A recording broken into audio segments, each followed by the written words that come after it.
കേസുകൾ രാഷ്ട്രീയ പ്രേരിതമായിരുന്നു എന്ന ട്രംപിന്റെ ആരോപണത്തെ തള്ളിക്കൊണ്ടാണ് സ്മിത്ത് തന്റെ വെളിപ്പെടുത്തലുകൾ നടത്തിയിരിക്കുന്നത്. തന്റെ തീരുമാനങ്ങൾ ട്രംപിന്റെ രാഷ്ട്രീയ നിലപാടുകളോ സ്ഥാനാർത്ഥിത്വമോ നോക്കിയായിരുന്നില്ല എന്ന് അദ്ദേഹം വ്യക്തമാക്കുന്നു. നിയമത്തിന് മുകളിൽ ആരുമില്ല, ട്രംപ് ബോധപൂർവ്വം നിയമം ലംഘിച്ചുവെന്ന് തെളിവുകൾ ഉള്ളതുകൊണ്ടാണ് അദ്ദേഹം പ്രതിയായത് എന്ന് സ്മിത്ത് ഉറപ്പിച്ചു പറയുന്നു.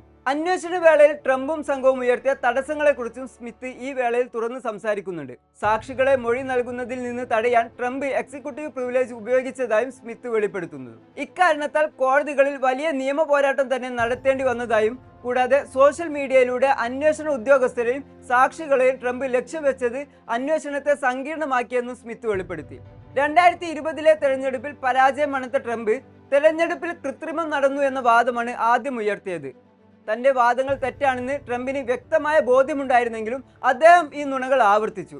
അധികാരം നിലനിർത്താൻ വേണ്ടി ആ നുണകൾ വീണ്ടും പ്രചരിപ്പിച്ചു. ഇതിനായി വ്യാജ ഇലക്ടർമാരെ സൃഷ്ടിക്കാനും ഉദ്യോഗസ്ഥരെ സമ്മർദ്ദത്തിലാക്കാനും ട്രംപ് ശ്രമിച്ചതിന് കൃത്യമായ തെളിവുകൾ തന്റെ അന്വേഷണത്തിൽ ലഭിച്ചതായി സ്മിത്ത് പറയുന്നു. കേസിനെ സംബന്ധിച്ച സുപ്രീം കോടതിയുടെ ഇടപെടലുകളെയും സ്മിത്ത് ചോദ്യം ചെയ്യുന്നുണ്ട്. ട്രംപ് ചെയ്ത കാര്യങ്ങൾ ഒരു പ്രസിഡന്റ് എന്ന നിലയിലുള്ള ഔദ്യോഗിക കൃത്യനിർവഹണമാണ് എന്നായിരുന്നു കോടതിയുടെ കണ്ടെത്തൽ. പ്രസിഡന്റ് എന്ന നിലയിൽ ചെയ്യുന്ന ഔദ്യോഗിക കൃത്യങ്ങൾക്ക് ക്രിമിനൽ നടപടികളിൽ നിന്ന് പൂർണ്ണമായ പരിരക്ഷ ഉണ്ടെന്നും കോടതി വിധിച്ചു.